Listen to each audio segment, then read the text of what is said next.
안녕하세요. 유탐스런 지구과학원의 박남정입니다. 자, 오늘은요, 제 53강 천체관측도구 첫 번째 시간인데요. 네, 오늘부터는요, 천문 파트 중에서도 두 번째 중단원, 우주 탐사와 관련된 내용들입니다. 왜 이 얘기부터 할까요? 비록 천문이지만 쉬워요. 여러분 이제 읽으면서도 충분히 따라갈 수 있습니다. 특히 이 단원 같은 경우에는 우리 유탐스런 내용이 굉장히 많죠. 선생님이 조금 더 이제 줄여줄게요. 어떤 것만 정리하면은 크게 줄기를 잡을 수 있다 이렇게 얘기해 드릴게요. 그것만 따라오시면 되겠죠. 자, 그렇게 공부를 하도록 하겠는데요. 뭐 하나 더 당부를 할게요. 여러분 이제 교과서 아마 보시면 확실하실 텐데 이 천문 파트 지금 천체 관측 도구가 교육과정이 개정되고 나서 내용이 많이 바뀌었습니다. 그러니까 여러분 교재를 쭉 보시면 천체 관측이 굉장히 내용이 많아요. 이제 광학 망원경의 구조부터 설치부터 조작까지 다 나와 있는데, 네, 사실 이 내용은 개정되기 전에는 너무너무 중요하게 다뤘어요. 지금은 다 빠졌습니다. 지금은 이 천체 관측 도구는 어떤 관점만 보면 되냐면, 선생님이 곧 얘기를 하겠지만 광학 망원경, 전파 망원경, 우주 망원경이 있습니다. 이 셋을 비교하는 것, 어떤 장점이 있고 어떤 단점이 있느냐 이런 것들을 비교해서 하는 것들이 포커스가 있기 때문에 조금 더 세부적으로, 네, 여러분 이제 어떤 느낌이냐면 지금 우리 교재에 나와 있는 개정되기 전에 천체 관측 도구는 약간 뭐 도구의 사용법 이런 거 공부하는 느낌이 좀 있었어요. 그 부분은 다 빠졌으니까 선생님이 이제 문제 내용 할 때마다 설명을 할 때마다 내신이라고 이제 딱 뜰 거예요. 그러면 요거는 학교에서 선생님이 해줄 때만 여기까지 하는 걸로 이렇게 할게요. 수능이 안 나와요. 나올 수가 없습니다. 완전 빠진 부분이라서. 그래서 그거 좀 감안하셔서 해주셨으면 좋겠습니다. 선생님이 통째로 드러내고 싶었는데 분량이 너무 많고 또 문제에 나오더라고요. 그래서 다 드러내지는 못하고 문제에 나오는 것만 선생님 좀 건드려 드리니까 그 부분만 좀 주의를 하시면 되겠습니다. 됐죠? 자, 그래서 오늘 2시간 걸쳐서 하는데요. 사실 선생님이 이제 천체 관측 도구는 우리 교재가 아니면 1시간 하면 충분해요. 근데 이제 우리 교재 때문에 2시간에 걸쳐서 구성을 해보았는데 오늘 공부할 내용은 천체 망원경의 종류, 그 다음에 망원경의 구조, 설치, 조작, 촬영 뭐라고 돼 있죠? 내신이라고 돼 있죠? 네, 비중도가 많이 빠졌습니다. 그리고 좋은 점은 있어요. 촬영을 우리가 조금 다룰 거기 때문에 예전에 우리 천체 관측 앞부분 공부할 때 지구 자전과 일주운동 공부했었죠. 그 내용을 여러분에게 조금 더 명확하게 설명을 해줄 수 있을 거예요. 그거는 좀 선생님이 장점이라고 생각을 합니다. 자, 그 다음에 망원경의 성능까지 할 텐데요. 성능도 여러분 교재에는 F수까지 나올 거예요. 얼마나 많겠어요, 성능이. 거기까지 하지 않고요. 선생님이 집광력, 분해능, 배율이라는 딱 3가지만 언급해 드릴게요. 됐나요? 선생님이랑 공부한 것만큼 하면 충분하시고요. 플러스 알파 뭐만 하면 될까? 학교 선생님이 해준 것만 채워 넣으시면 내신 준비는 문제 없습니다. 됐나요? 자, 그 다음에 또 볼게요. 우리가 곧 천체 망원경의 종류를 살펴보도록 하겠는데요. 우리가 어떤 별을 본다는 것, 별을 관측한다는 건 어떤 걸까요? 실제로 별을 보는 걸까요? 그런 개념은 아니고요. 우리가 지상에서 어떤 별을 본다고 할 때는 저 멀리서 오는 별빛을 보는 겁니다. 그런데 태양이나 지구에 가장 가까운 별이지 굉장히 멀리 있기 때문에 어떨까? 이 빛도 밝지가 않겠죠. 그럼 어떻게 될까요? 이 빛을 모아 보는 겁니다. 네, 별을 본다, 별빛을 보는 것이고요. 이 별빛을 모아보는 것을 해주는 것이 뭐다? 망원경의 역할이라고 보시면 되는 겁니다. 됐죠? 자, 그럼 천체 망원경의 종류를 살펴보기에 앞서 뭐라고 했죠? 별빛을 본다고 했죠. 네, 우리가 빛을 관측을 하는 건데요. 빛은 전자기파, 전기장과 자기장 이렇게 어렵게 들어가지 말고 그냥 빛, 전자기파, 파동의 성격을 가진다라고 보시면 되고요. 따라서 빛을 파장의 길이에 따라서 나누어 볼 수 있다. 이 정도만 접근하도록 할게요. 그럼 우선 그거부터 먼저 확인을 해보도록 하죠. 자, 망원경의 종류부터 살펴볼 겁니다. 첫 번째 시간은 중요해요. 자, 전자기파의 파장별 천체 망원경입니다. 네, 우리가 빛을 본다고 했죠. 별빛을 보는데 빛을 그냥 전자기파라고 보세요, 여러분. 전자기파 이렇게 볼게요. 그래서 어떻게 볼 수 있다고요? 지금 밑에 보시는 것처럼 파장의 길이에 따라서 나눠볼 수가 있습니다. 이쪽 편으로 올수록 파장의 길이가 긴 거예요. 보이시죠? 길이가 길어지고 있는 겁니다. 마이크로미터부터 킬로미터까지 나타나고 있어요. 또 하나 여러분 염두에 두세요. 뭘 염두에 두시냐면 선생님이 지난 시간에 한번 얘기를 드렸을 거예요. 모든 파장은 기억하지 못하더라도 어떻게? 자외선보다는 가시광선이 길고 가시광선보다는 적외선이 길며 적외선보다는 전파가 길다는 거, 상대적인 파장의 길이를 꼭 기억을 해둡니다. 첫 번째 작업이고요. 두 번째는 조금 더 세밀하게 들어간다고 했죠. 가시광선이 뭐라고 했죠? 빨주노초 파란보예요. 그것만 생각하시면 돼요. 이 가시광선 중에서 빨주노초 파란보 중에서 파장이 긴 게 뭐라고 했죠? 빨간색입니다. 그래서 빨간색, 보라색 이렇게 써드릴게요. 그래서 뭐라고 했죠? 빨간색이 바깥쪽이다, 적외. 보라색이 바깥쪽이다, 자외 기억하라고 했죠. 그래서 가시광선 중에서도 빨간색이 파장이 더 긴 것까지도 기억을 해두라고 말씀을 드렸네요. 빨간색 글자를 쓰는데 시간이 오래 걸리죠. 네, 그렇게 기억해도 틀리지 않습니다. 네, 여러분에게 혼돈이 오지 않게만 기억을 해주시면 돼요. 자외선, 가시광선, 적외선, 전파는 기억합시다. 그럼 뭘 보냐면요. 이 그림을 한번 보세요, 여러분. 이 그림을 보시게 되면 빛이 쭉 우리 지구로 들어왔는데 무엇의 흡수율? 대기의 흡수율이 있습니다. 그래서 감마선, X선, 자외선은요. 거의 100% 흡수가 이루어지는 걸 볼 수가 있습니다. 그런데 가시광선은 흡수가 뚝딱 흡수율이 떨어지니까 지표까지 도달을 했다는 거죠. 그리고 이 전파 영역, 적외선도 대부분 흡수가 되고요. 전파 영역도 보니까 어때요? 지표까지 전파가 도달하는 것을 볼 수가 있습니다. 그럼 뭐야? 지금 광학 망원경, 전파 망원경이 있죠. 여러분, 우리가 이런 곳에다가 망원경을 설치할 수 없잖아. 뚝. 네, 지표면 부근에서 설치할 수 있는 망원경이란 빛이 지표까지 도달하는 거겠죠. 네. 광학 망원경은 가시광선을 보는 거라고 보시면 됩니다. 빛 중에서 가시광선. 전파 망원경은 빛 중에서 전파를 관측하는 거라고 보시면 돼요. 그럼 이제 질문이 되는 거죠. 지상에서 관측이 가능한 건 어떤 빛이다? 가시광선과 전파입니다.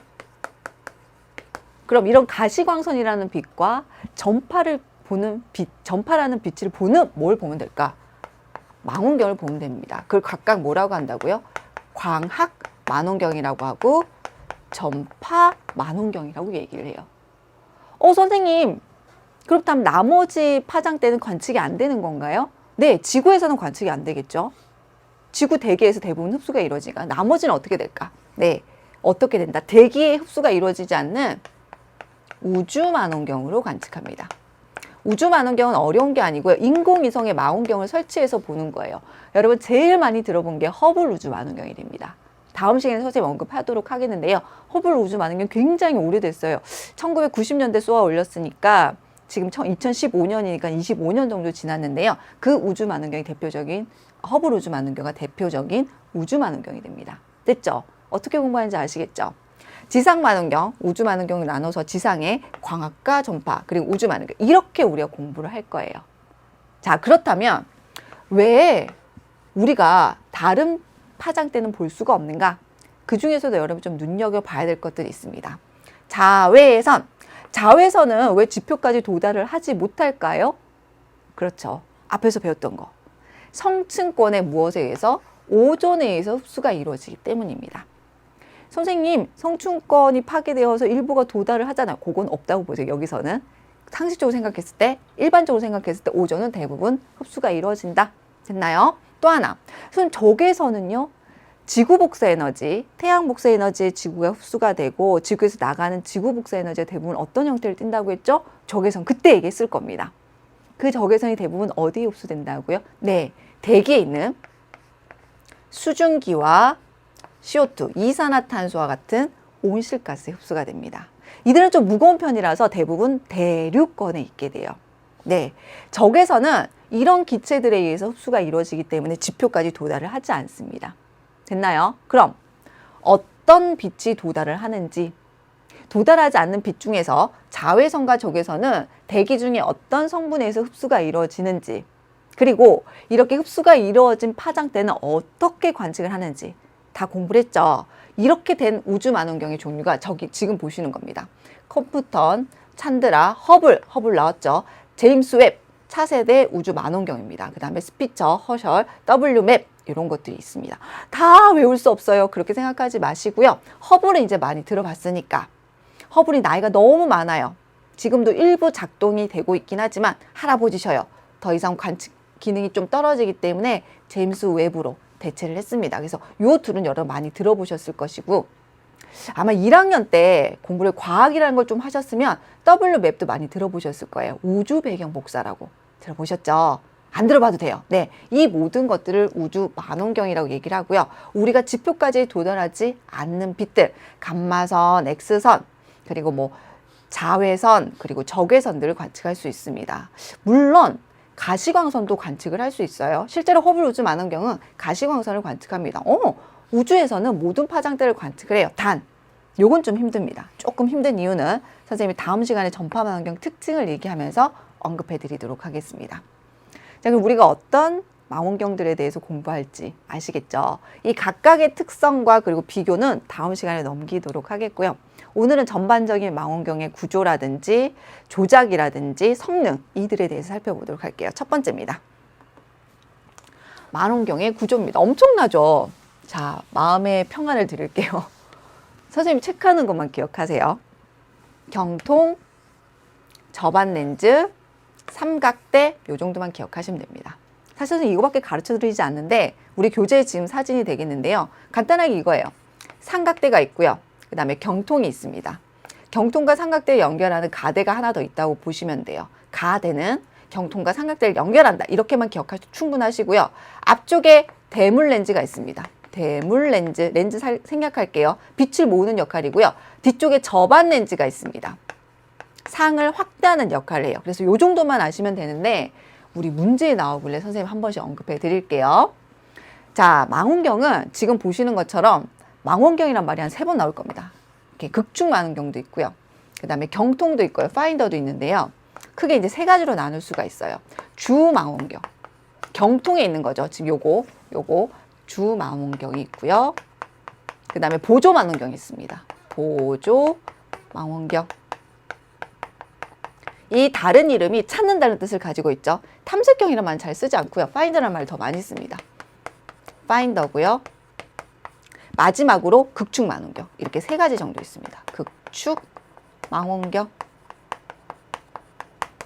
이 주망원경에 비해서 보조 망원경이랑 극축 망원경은 배율이 좀 낮은 편이에요. 아직 와닿지 않죠. 네, 배율이 좀 낮다, 배율이 좀 낮으면 시야가 넓다, 이 정도만 기억을 해두도록 합니다. 그래서 극축 망원경, 파인더, 주망원경 이렇게 크게 3가지를 나눌 수가 있고요. 앞서 말씀드렸죠. 삼각대와 경통을 연결하는 가대. 가대 종류는 2가지가 있습니다. 경위대식과 적도식인데요. 요거 끝나고 언급해 드리도록 하죠. 그 다음에 균형을 맞추는 균형축, 무게추라고도 얘기를 하게 됩니다. 초점 조절 장치. 여러분이 이제 직접 관측을 하면 모르겠지만 다 모르셔야 됩니다. 다 생략하셔야 됩니다. 됐죠? 자, 그러면 가대 한번 살펴보도록 할게요. 자, 내신입니다, 여러분. 내신이에요. 수능에서는 나오지 않습니다, 더 이상. 자, 중간에 삼각대가 있고 경통이 있는데 그 중간 역할을 하는 거라고 보시면 되는데요. 경위대식과 적도의식이 있습니다. 많이 익숙한 내용들이죠. 방위각과 고도가 나오죠. 뭘까요? 그렇죠. 여러분 지평좌표계 기억나시나요? 지평좌표계에서 좌표들이었습니다. 방위각, 선생님 X 값이죠 이러면서 고도, Y 값이죠 이러면서 언급했던 것들이 있죠. 네, 이 경위대식은 삼각대 위에 가대를 올리고 그 위에 경통을 올리면 상하 좌우로 움직이기 편해요. 이런 장점이 있습니다. 조작이 굉장히 간단하겠죠. 그런데 이런 게 있어. 선생님이 앞서 뭐라고 말씀을 드렸냐면 이제 계속 언급할 내용들인데요. 지구는 뭐 한다? 자전을 해. 지구 자전회에서 모든 천체는 무엇하게 되죠? 천체들은 일주운동합니다. 일주운동. 자, 일주운동이 뭐라고 말씀을 드렸습니까? 동남손동. 동에서 떠서 남중하고 서쪽으로 진다. 이렇게 말씀드렸죠. 얼마의 속도로? 1시간에 15도. 1시간에 15도. 이렇게 된단 말이야. 됐죠? 그럼 무슨 말일까? 망원경으로 어떤 천체를 관측해. 그런데 천체들이 동남서 운동을 해. 1시간에 15도. 그럼 이렇게 관측을 하다가 천체들이 소위 말해서 움직이는 거죠. 내가 관측하고 있던 천체가 내 시야에서 벗어나 버린단 말이야. 그럼 뭘 해야 될까? 그 천체를 쫓아가면서 추적해 가면서 관측할 필요가 있겠죠. 네, 바로 그때 사용하는 게 적도의식입니다. 적도의식만 가지고는 안 되고요. 조금 더 추가돼서 자동 추적 장치라는 게 있습니다. 자동 추적 장치. 문제에 나와 선생님 언급해 드리는 거예요. 이 두 가지를 가지고 여기 보시면 적위축. 네. 여러분이 좌표계에서 적경 적위 배우셨죠? 그 내용입니다. 적위축과 적경축을 맞춰요. 어디? 청구의 북극. 네, 뭘까요? 지구 자전축이죠. 자, 지구 자전축이 있고 적도가 있습니다. 청구상에서 자전축을 연장해서 청구가 만난 두 점을 각각 뭐라고 했죠? 청구의 북극과 청구의 뭐라고 할까요? 청구의 남극이라고 말씀드렸네요. 그리고 또 뭐라고 했죠? 자전축을 연장해서 청구가 만나는 점 중에 위쪽을 청구의 북극이라고 했는데 여기 어떤 별이 있죠? 북극성이 있어요. 다시 말해 일주운동은 적도에 나란하게 자전축, 다시 말해서 청구의 북극, 북극성을 중심으로 어떻게 될까? 선생님 지금 그리는 것처럼 일주운동이 나타나요. 무슨 방향? 시계 방향으로 이렇게 나타나는 거야. 그래서 뭘 할까? 적도의식 가대는 뭘 하는 걸까? 일주운동을 추적 관측하는 게 유리한 겁니다. 알겠죠? 여기 나와 있는 청구의 북극, 저기 적경축을 이용해서 추적하면서 관측을 하기 위함이에요. 그 쓰임에 극축 망원경이 들어갑니다. 이 극축 망원경을 토대로 이 망원경의 극축을 지구의 자전축 혹은 청구의 북극, 북극성 방향에 맞춘 다음에 지구 자전 속도와 같은 속도로 움직이게 하는 거예요. 자동 추적 장치를 달아서. 그럼 어떻게 될까? 따로 수작업을 하지 않아도 계속 움직이지 않아도 저절로 이제 추적하면서 관측이 가능한 겁니다. 그때 적도의식. 그래서 일반적으로 선생님이 막 설명 막 할 때는 대부분 가대가 경위대식이 아니고 적도의식을 쓰게 됩니다. 훨씬 조작이 어렵죠. 극축 맞추기 굉장히 어려운 작업이거든요. 선생님도 굉장히 힘들어합니다. 잘 못해요. 극축 맞추기 내용, 요 내용들 됐죠? 그래서 가대의 종류가 두 가지가 있다 나누시면 되겠고요. 이제 세 번째는 이제 조작입니다. 선생님이 설치 과정 요건 다 생략했어요. 문제도 없고 여러분 딱히 다룰 필요가 없는 거라서 요도 역시 뭘까? 내신입니다. 여러분 교재 맨 마지막에 있는 건데요. 조작 과정입니다. 조작은요. 지금 보시는 것처럼 균형 맞추기도 있고요. 균형. 그 다음에 파인더. 정렬도 있고요. 마지막으로 방금 계속 선생님이 언급했던 극축 맞추기 작업이 있습니다. 이런 것들은 뭐냐면 이런 거지. 관측을 하기 앞서 세팅을 한다고 생각하시면 됩니다. 그 작업이 지금 세 가지라고 보시면 되는데 균형 맞추기는 파인더, 정렬, 극축 맞추기에 앞서서 하게 됩니다. 이런 거예요. 지금 보시는 것처럼 좌우 균형과 앞뒤 균형을 맞추게 됩니다. 상하 좌우 균형을 맞추는데요. 이렇게 한쪽을 눌러봤을 때 기울지 않게끔 균형감 있게 맞추게 됩니다. 이 정도만 아시면 되는데 이 균형 맞추기를 하는 이유는 망원경에 고정이 있지 않습니다. 그 이유가 망원경을 고정시키기, 안정적으로 고정하기 위함이다. 아니에요. 뭐냐면 부드러운 조작이 있습니다. 부드러운 조작.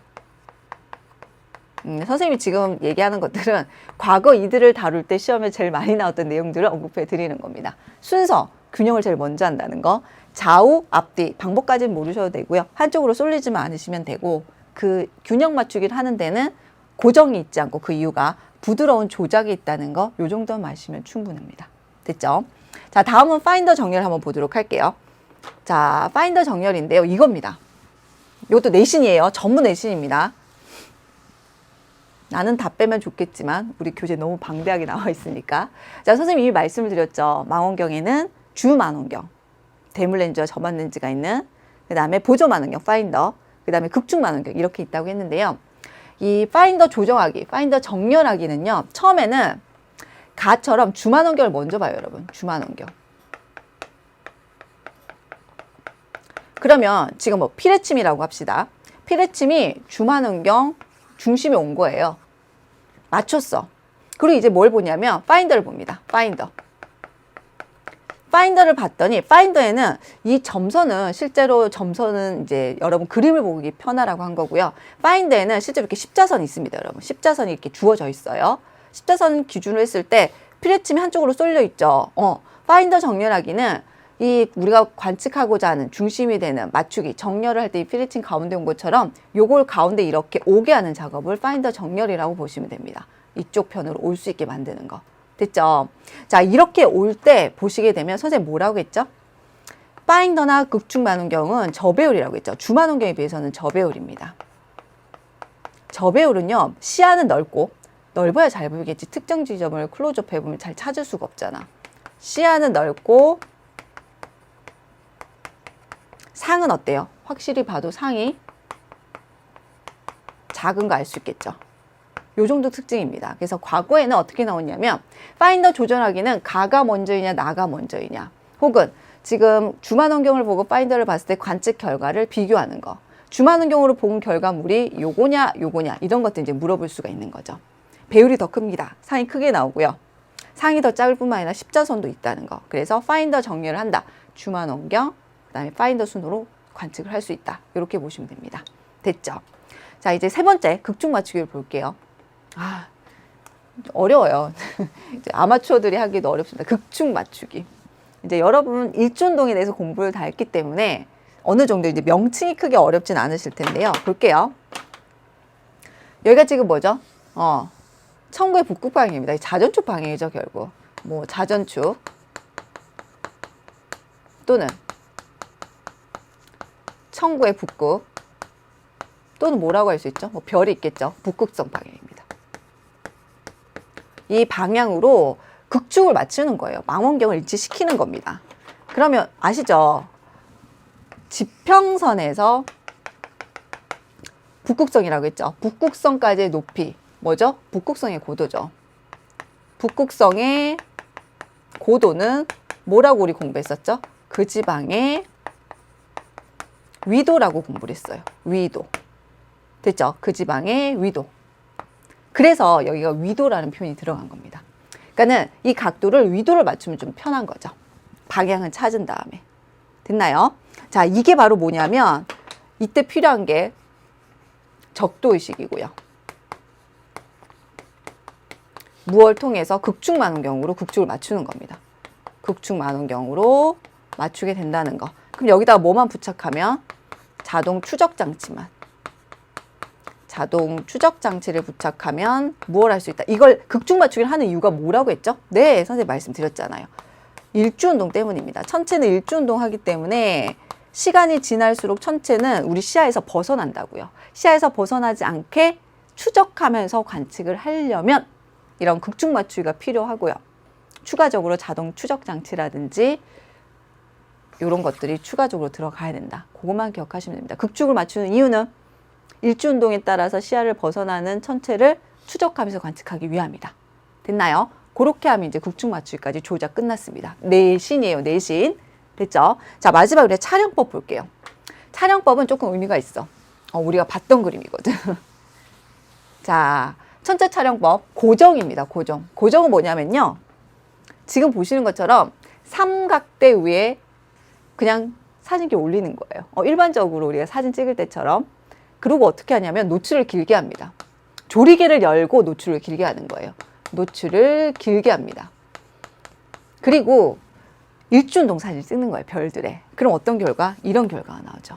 사실 말씀드렸죠. 이거 뭐죠? 우리가 지구 자전과 일주운동 할 때 보여드렸던 사진들입니다.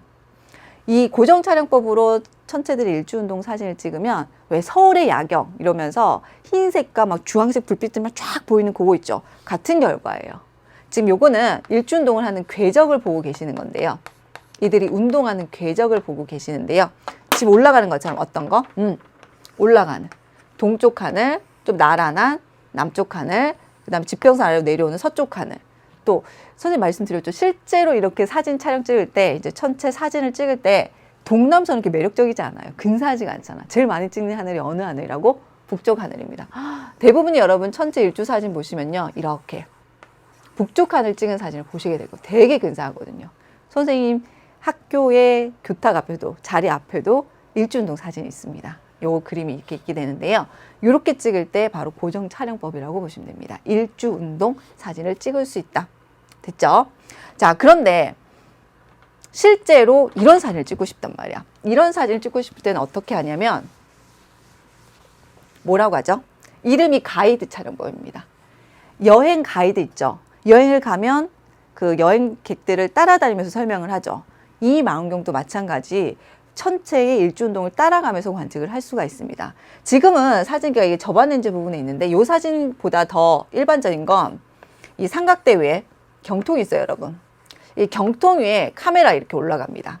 이게 더 대표적인 이제 가이드 촬영법이 되는데요. 뭐 앞서 언급한 것처럼 이 가이드 촬영법은요, 우리가 처음에 그 말씀드렸던 적도의식 카드, 그 다음에 자동 추적 장치 필요하고요. 어떤 조작 과정 필요할까요? 앞서 일주운동 같은 경우에는 극중 맞추기 필요가 없겠죠. 그냥 고정 촬영법이니까. 하지만 지금처럼 가이드 촬영을 할 때는 어떤 조작도 필요하다? 극중 맞추기도 필요합니다. 맞추기도 필요하겠죠. 카메라를 위에 올려서 추적해 가면서 사진을 찍는 거예요. 그럼 앞서 사진은 고정 촬영법은 밝은 천체만 가능해. 그러니까 비교적 가까운 거겠죠. 하지만 지금 같은 경우에는 좀 어둡고 멀리 있는 성운, 성단, 은하는 물론이고 또 가까이 있는 천체들도 굉장히 선명하게 관측을 할 수가 있습니다. 그리고 이 가이드 촬영법 중에서도 지금처럼 접안 렌즈에 이렇게 사진기가 부착된 걸 우리가 또 뭐라고 얘기하냐면 직초점 방법이라고 해요. 직초점. 이런 거죠. 카메라를 접안 렌즈 부에 부착을 하게 되면 뭘 쓸까? 망원경의 대물 렌즈를 사용을 하는 거예요. 그럼 사진이 훨씬 선명하고 확대되게 사진을 찍을 수가 있겠죠. 그래서 가이드 촬영법에 직초점 방식도 있다는 거. 요 정도만 하시면 됩니다. 다 해주고 싶지 않으나 패스하고 싶지만 문제 다 나옵니다. 직초점도 언급이 되고요. 가이드 촬영법도 언급이 되고 따라서 각 체크를 해야 되는 구조는 적도의식 카드, 자동 추적 장치 필요하고요. 조작 과정에서는 극중 맞추기 요 정도만 기억하시면 됩니다.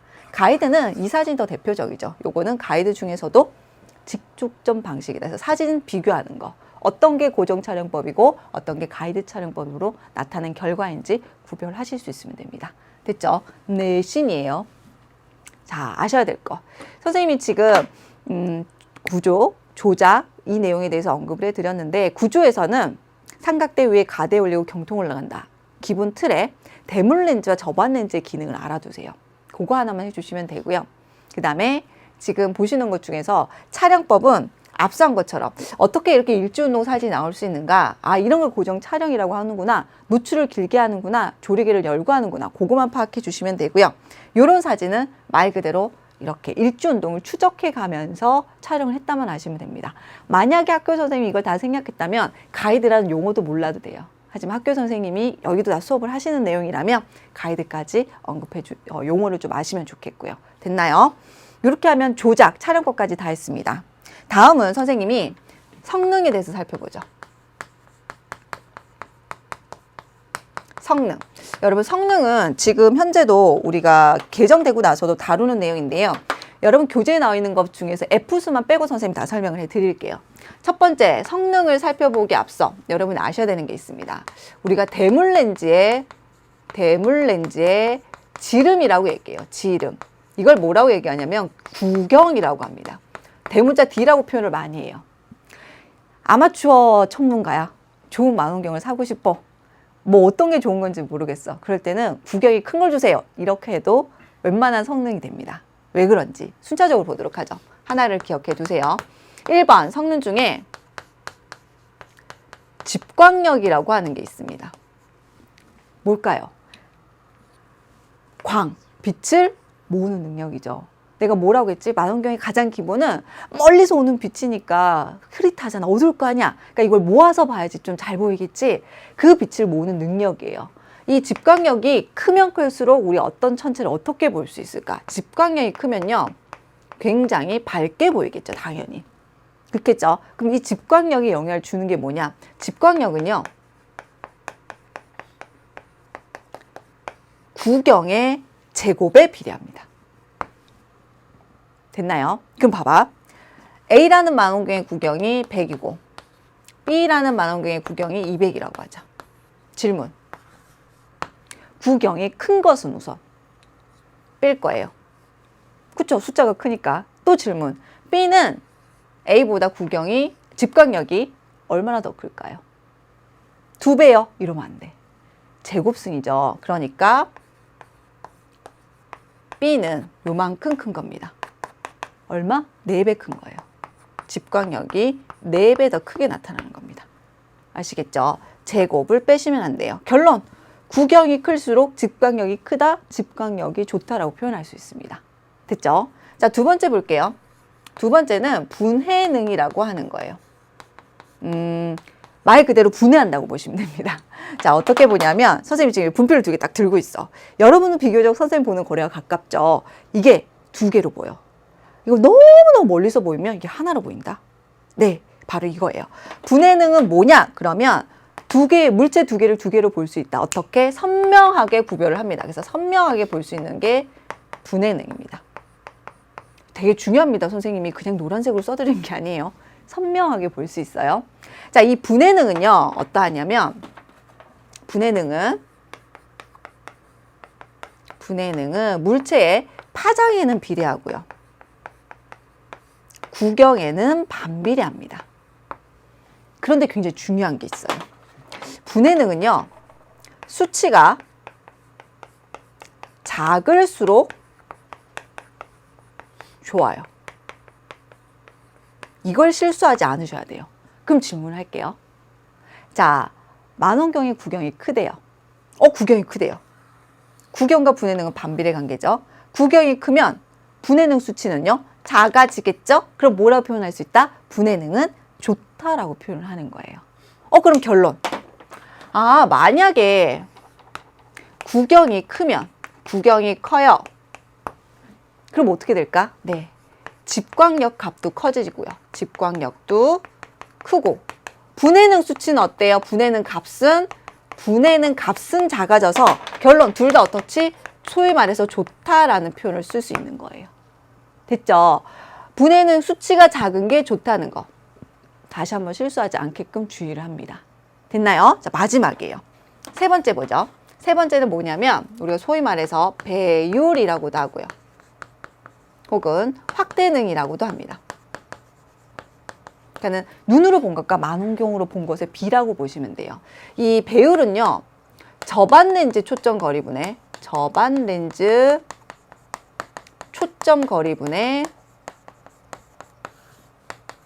대물렌즈 초점거리입니다. 그럼 초점거리가 뭔지 좀 살펴봐야 되겠죠. 저반렌즈예요. 저반렌즈. 대물렌즈입니다. 그리고 저반렌즈가 있다고 할게요. 이제 빛이 통과를 했어. 빛이 이렇게 통과를 했다고 봅시다.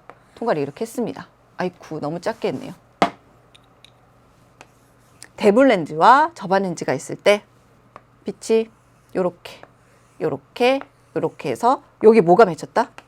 초점이 맺혔다고 볼게요. 초점. 대물렌즈 초점 거리는 대물렌즈부터 초점 맺히는 것까지의 거리를 대물렌즈 초점 거리라고 합니다. 저반렌즈 초점 거리는 초점 맺힌 것부터 저반렌즈까지를 저반렌즈 초점 거리라고 얘기를 하는 거예요. 아시겠죠? 그런데 이런 게 있어. 사실상 일반적으로 사용을 할 때 대물렌즈를 교체를 해서 초점 거리를 바꾸는 거 되게 어려워. 일반적으로는 저반렌즈를 교체해서 배율을 조정을 합니다. 그러면 저반렌즈가 초점 거리가 짧으면 짧을수록 배율, 확대능이 커지겠죠. 그럴 때 우리가 뭐라고 얘기하냐면 소위 말해서 고배율이라고 얘기합니다. 고배율. 배율이 높은 거예요. 그럼 어떤 특징이 나타날까? 배율이 크면요, 상이 커 보입니다. 상이 확대되겠죠. 그런데 보이는 면적, 시야는요, 좁아집니다. 선생님 늘 얘기하는데 이런 거야. 선생님 이게 주먹이 있어요. 고배율은 이렇게 보는 겁니다. 물체를. 저배율이 이렇게 멀리서 보는 거야. 그럼 상은 커지고 시야는 좁고 어둡게 볼까? 상이 어둡게 보입니다. 그럼 저배율은 어떨까? 상은 작아지지만 보이는 면적, 시야가 굉장히 넓고요. 그리고 상이 밝게 보이겠죠. 그래서 주의할 점. 이 배율, 확대능은 좋다, 나쁘다 이런 표현을 쓰지 않아요. 관측하고자 하는 대상이 어떤 특징이냐, 어떤 부분을 관측하고 싶으냐에 따라서 배율을 조정하면 됩니다. 이런 거지. 우리가 어떤 천체를 다 전체 면적을 보고 싶고 넓게 보고 싶어. 그럼 어떻게 하면 될까? 저배율로 보면 되고요. 좀 밝게 보고 싶으면 어떻게 할까? 저배율로 보면 되는 겁니다. 상을 조금 더 확대해서 보고 싶으면 고배율로 보면 되는 거예요. 됐나요? 느낌 오시나요? 이렇게 수식이 나올 때는 이걸 활용을 해야 돼요. 이렇게 수식은 기억하셔야 됩니다. 분해능도요, 수식이 이렇게 나올 때는 활용을 하셔야 됩니다. 집광력도요, 수식이 이렇게 나올 때는 반드시 활용을 해야 돼요. 그렇게 어렵지 않잖아요. 그리고 또 하나, 최근에는 이 성능을 가지고 전체를 묻지를 않고요. 제일 중요한 거, 분해능은 꼭 기억하셔야 됩니다. 질문할게요. 왜 중요한지. 자, 우리가 앞서 공부를 할 때 자외선보다 가시광선이 파장이 길고 가시광선보다는 적외선이 파장이 길고 적외선보다는 전파가 파장이 길다. 이렇게 했던 거 기억납니까, 여러분? 그러면 만약에 동일한 구경을 가지고 관측한다면은 물체가 무엇을 낼 때 전파가 방출하면 어떻게 될까? 분해능이 커져버려. 분해능이 크면, 수치가 크면 어떻다 그랬지? 분해능이 좋지 않다고 했잖아요. 네, 이런 관점 때문에 이 성능 3개 중에서도 분해능을 제일 많이 물어봅니다. 지금까지 제일 많이 언급이 됐던 겁니다. 꼭 기억해 두세요. 자, 그럼 이제 하나 나왔으니까 연습을 한번 해보도록 하죠. 자, 연습은 화면 한번 볼게요. 자, 성능의 연습입니다. 만원경이 가도 있고 나도 있대. 구경. 하나는 100mm고 하나는 200mm야. 질문. 구경이 큰 것은 1번. 뭐예요? 숫자 큰 거 나가 크죠. 구경은 나가 크네요. 그럼 여기서 조금 더 파생 질문 더 할게요. 분해능과 집광력이 좋은 것은? 구경이 더 큰 나가 분해능도 집광력도 좋습니다. 집광력도 좋고 분해능도 좋습니다. 주의할 것. 분해능 수치는 어떻지? 수치는 작음. 동일한 물체를 관측한다고 할게요. 파장은 동일하다고 할 때 이렇게 판단을 해야 돼요. 중요합니다. 구경으로부터 여러분이 집광력이나 분해능을 유추해낼 수 있어야 돼요. 됐죠? 또 하나 볼게요. 너무 고맙게도 초점거리가 나와 있는데 대물렌즈와 접안렌즈가 나와 있어. 그럼 접안렌즈 초점을 대물렌즈 이렇게 다 나눠버리면 다시 말해서 10하고 2000, 10하고 1500. 그럼 뭘 구할 수 있지? 배율을 구할 수 있어. 얼마? 200. 그 다음에 150으로 구할 수 있습니다. 고배율은? 질문, 두 번째 질문. 고배율은? 당연히 숫자가 큰 가가 되겠죠. 가.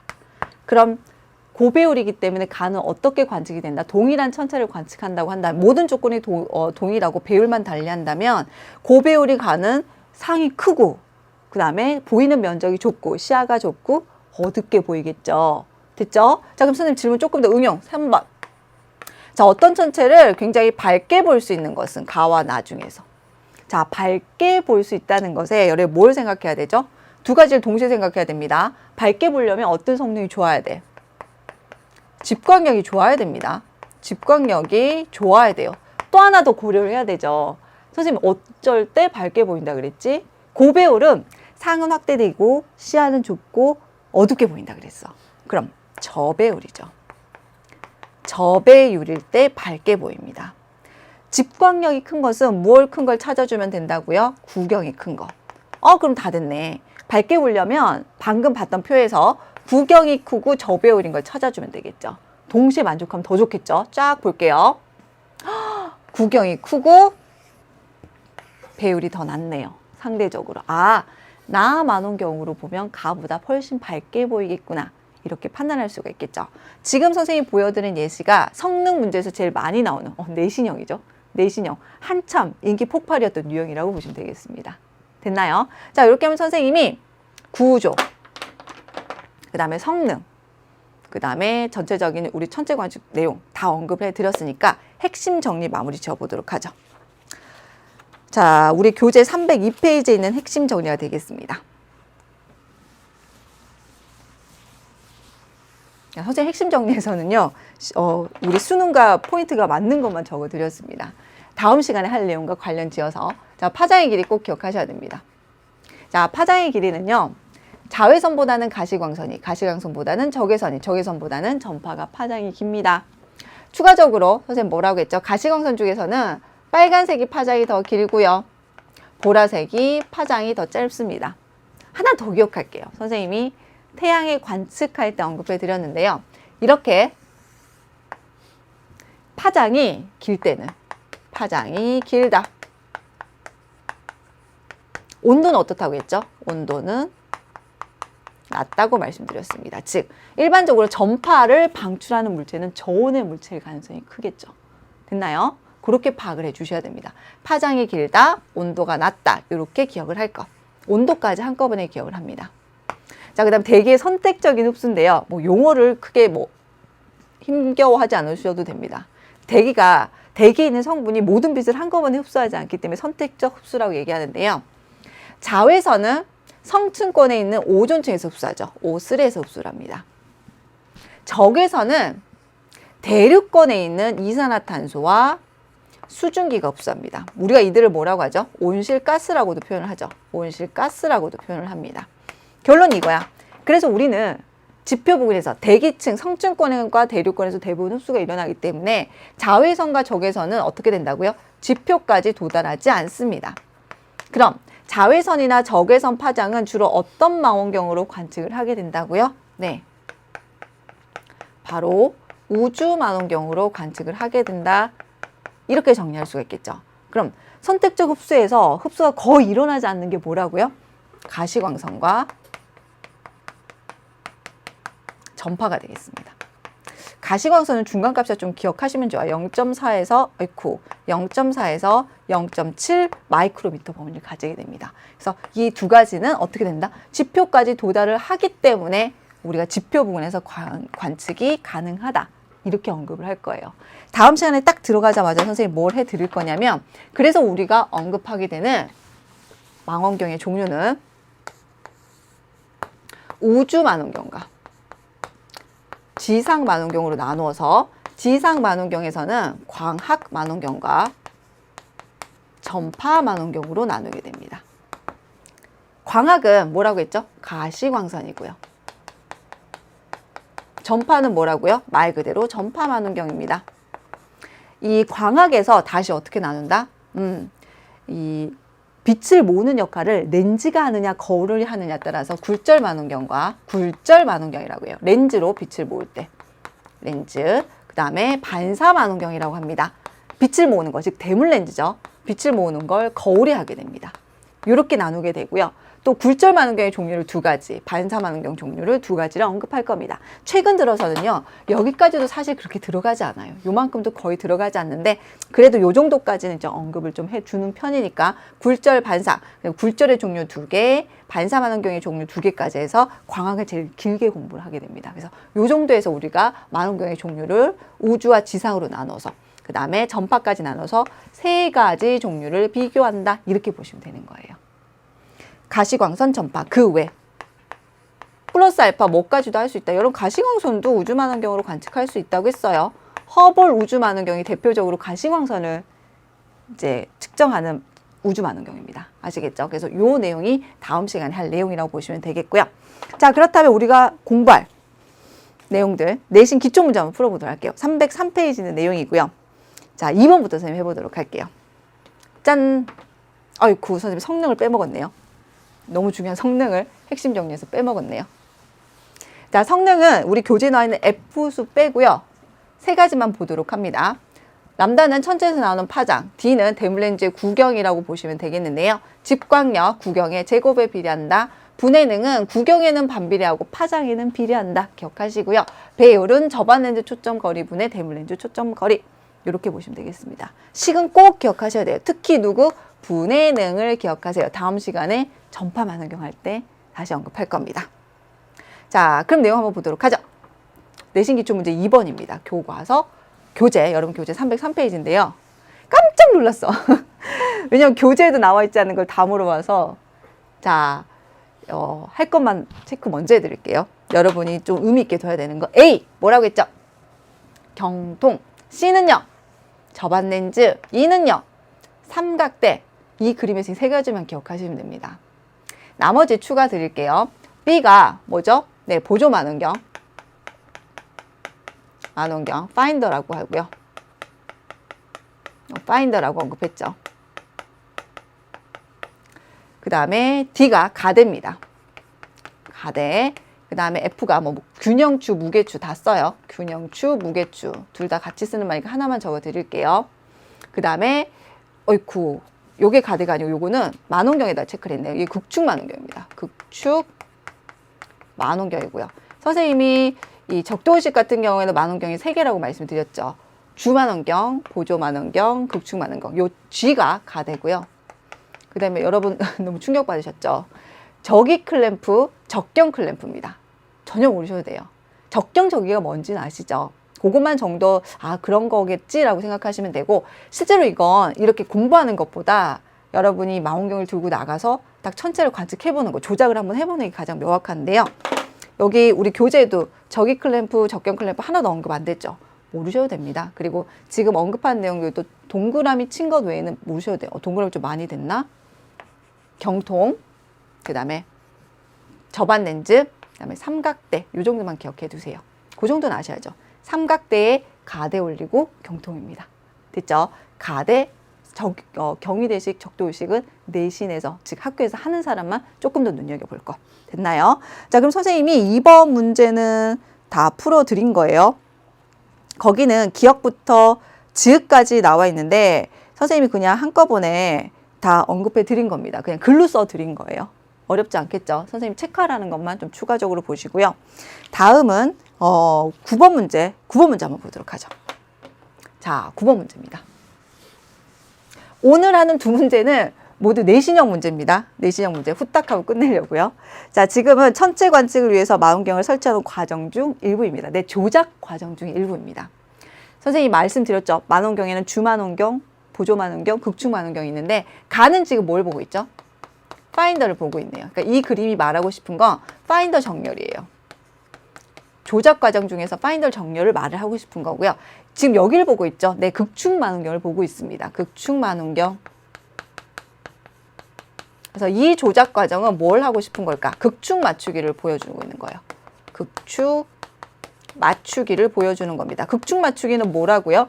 망원경의 극축을 청구의 북극, 자전축 혹은 북극성이 맞추는 작업을 극축 맞추기라고 하고요. 왜 그렇게 한다고요? 천체는 일주운동하니까 시야에서 놓치지 않고 추적 관측하기 위함이다. 어떤 의미인지 아시겠죠? 그 정도만 보시면 됩니다.